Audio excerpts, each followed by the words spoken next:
একটা ছোট্ট গ্রাম রামপুর। আর সেই গ্রামের হাটে ছিল এক চালাক ব্যবসায়ী রমেশ।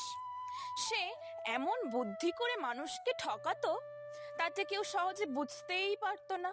আর সবাই ভাবতো সে খুব সৎ। কিন্তু আসলে চালাকি কি চিরদিন চলে? চলুন দেখা যাক তার শেষ পরিণতি কি হয়। এই যে আসুন আসুন, টাটকা টাটকা আম, মিষ্টি আম নিয়ে যান। 1 কেজি মাত্র 80 টাকা। রমেশ দাদা, এত দাম কেন? আরে দাদা, এই আম শহর থেকে এনেছি, একদম স্পেশাল, ওই জন্যই তো দাম বেশি। কাকু কাকু, আমাকে একটা আম দাও না। নাও নাও, কিন্তু টাকা দিতে হবে যে। হ্যাঁ, টাকা এনেছি তো, এই নাও।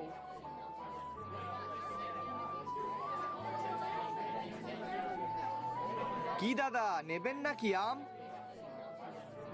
একটু কম হবে না? কম নয়, কিন্তু একটা অফার আছে। অফার? কিসের অফার? কিসের অফার রমেশ? ওই তো 2 কেজি আম নিলে 1 কেজি ফ্রি। কি সত্যি? হ্যাঁ, তা আমি মিথ্যে বলতে যাব কেন? বাহ, এ তো তাহলে দারুণ অফার। হ্যাঁ, তাই তো দেখছি। আচ্ছা, আমাকে তাহলে 2 কেজি আম দাও। হ্যাঁ হ্যাঁ, আমিও তাহলে ওর সাথে 1 কেজি ফিরে ফিরে পেয়ে যাব। আচ্ছা বেশ। হা, হা, হা, যা ভেবেছিলাম সেটাই হচ্ছে। নাও নাও, ফ্রিতে খারাপ আম আরো নাও।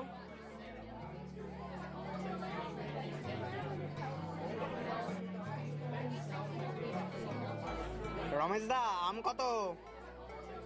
1 কেজি মাত্র 80 টাকা। একটু কম হবে না? 70 টাকায় দাও না। না ভাই, তবে একটা অফার আছে, 2 কেজি কিনলে 1 কেজি ফ্রি। ও, তাহলে তো অনেক লাভ। আচ্ছা বেশ, দাও দাও। পরের বারও রমেশ একই কাজ করলো। ভালো আমের সাথে কিছু খারাপ আম মিশিয়ে তাই দিল।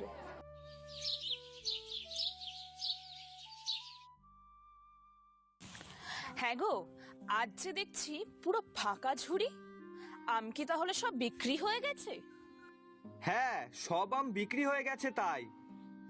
কিন্তু এত আম তুমি বিক্রি করলেই বা কি করে? ওই তো, বুদ্ধি করে সব আম বিক্রি করে এসেছি গিন্নি। বুদ্ধি করে? তা কি এমন বুদ্ধি করলে যে সব আম একেবারে বিক্রি হয়ে গেল? ওই তো, সবাইকে অফার দিলাম, বললাম 2 কিলো আম নিলে 1 কিলো ফ্রি, আর সেই শুনে সবাই আম নিতে ছুটে আসলো। ও আচ্ছা, বুঝলাম এবার। হ্যাঁ।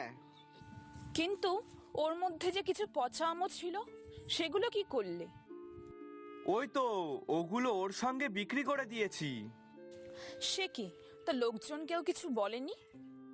আরে বাবা, বুঝতে পারলে তো, ভালো আমের সঙ্গে খারাপ আম মিশিয়ে দিয়েছি, কেউ বুঝতেই পারবে না। কিন্তু তুমি এইভাবে লোক ঠকাচ্ছই বা কেন? আরে এটা ব্যবসা, একটু চালাকি না করলে লাভ হবে কিভাবে? কিন্তু ভুল পথে টাকা এলে সেটা যে বেশি দিন টেকে না। ধুর, তুমি কিছু বোঝোই না, ওসব তুমি ছাড়ো তো। এই দেখো আমি কত টাকা রোজগার করেছি।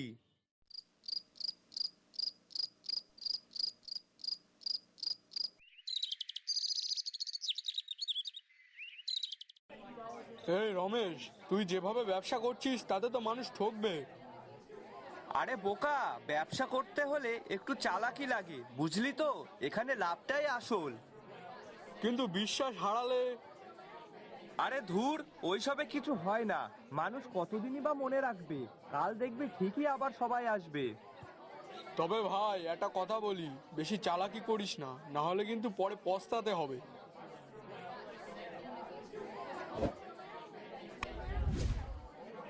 রমেশ দা, কালকের আমগুলো না তেমন একটা ভালো ছিল না। আরে আজকেরটা নাও, আজ স্পেশাল আছে। সত্যি তো? হ্যাঁ গো হ্যাঁ, বিশ্বাস যদি না হয় তাহলে এই নাও, একটা আম হাতে ধরেই দেখো না। এই বলে রমেশ একটা ভালো আম গোপালের হাতে ধরিয়ে দিল। আর সেটা নিয়ে গোপাল বুঝতে পারলো আজকের আমগুলো ভালো। কিন্তু রমেশ যে চালাকি করে তাকে একটা ভালো আম দিয়েছিল যাচাই করার জন্য, সেটা গোপাল বুঝতেই পারল না। না, আজ তো মনে হচ্ছে আমগুলো বেশ ভালোই আছে, গন্ধটাও ভালোই বেরোচ্ছে। তা কি 2 কিলো দেবো নাকি 4 কিলো? না না, 2 কিলোই দাও।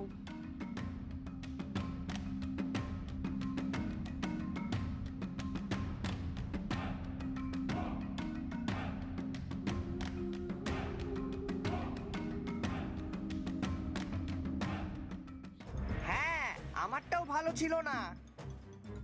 আমরা আর তোমার কাছ থেকে আম কিনবো না। না না, তা হয় কি করে? আমি তো ভালোই আম দিয়েছিলাম। তাহলে কি আমরা মিথ্যে কথা বলছি? এমনিতেই তুমি দাম বেশি নিয়েছো, আর তার উপর আবার পচা আম দিয়েছো। হ্যাঁ, ঠিক বলেছো। বাড়িতে নিয়ে গিয়ে যেই আম কাটি না কেন তাতেই পোকা গিজগিজ করছে। খুব জোর 5-6টা আম ভালো হবে। আরে বাবা, এখন আমের ভিতরে যদি পোকা থাকে তাহলে আমি কি করতে পারি? তুমি কি করতে পারো মানে? তুমি তো জেনে শুনেই পচা আম আমাদের কাছে বিক্রি করেছো। না না, এইভাবে মানুষ ঠকালে তো হবে না, এর একটা ব্যবস্থা আজ করতেই হবে। হ্যাঁ হ্যাঁ, ঠিক বলেছো। এক কাজ করো, আশেপাশে সবাইকে ডাকো তো।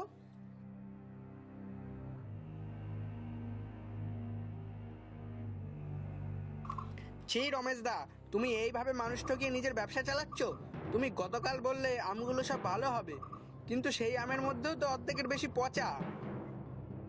আমাদের টাকা ফেরত হ্যাঁ দাও। হ্যাঁ, আমাদের টাকা ফেরত দাও।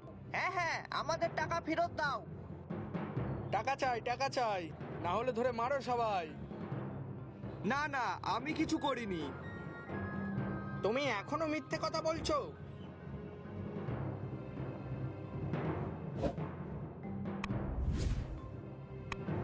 আসুন মোড়ল মশাই, আসুন, আমি আপনাকে আসতে বলেছিলাম। কিরে রমেশ, সবাই বলছে তুই নাকি খারাপ জিনিস দিচ্ছিস।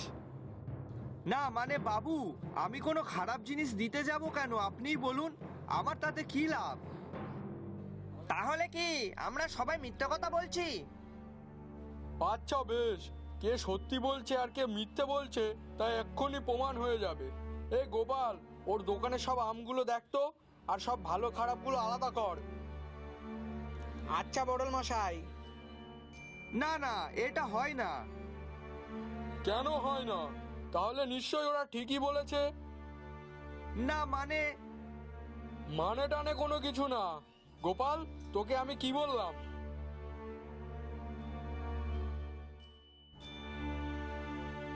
এই দেখুন মোড়ল মশাই, অর্ধেক আমি পচা।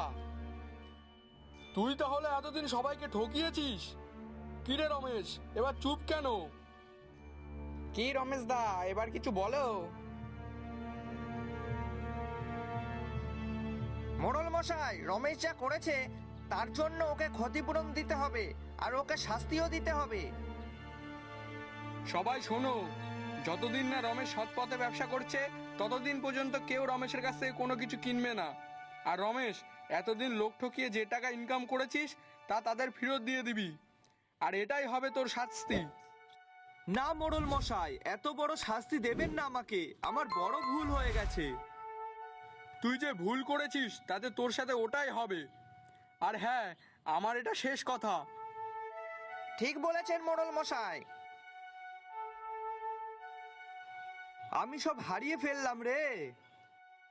বলছিলাম রমেশ, চালাকি করে লাভ হয় কিন্তু সেটা টেকে না। হ্যাঁ বন্ধু, আমি ভুল বুঝতে পেরেছি। দেখ, যাহার তো হয়েই গেছে, পারলে এবার সৎ পথে ব্যবসাটা কর।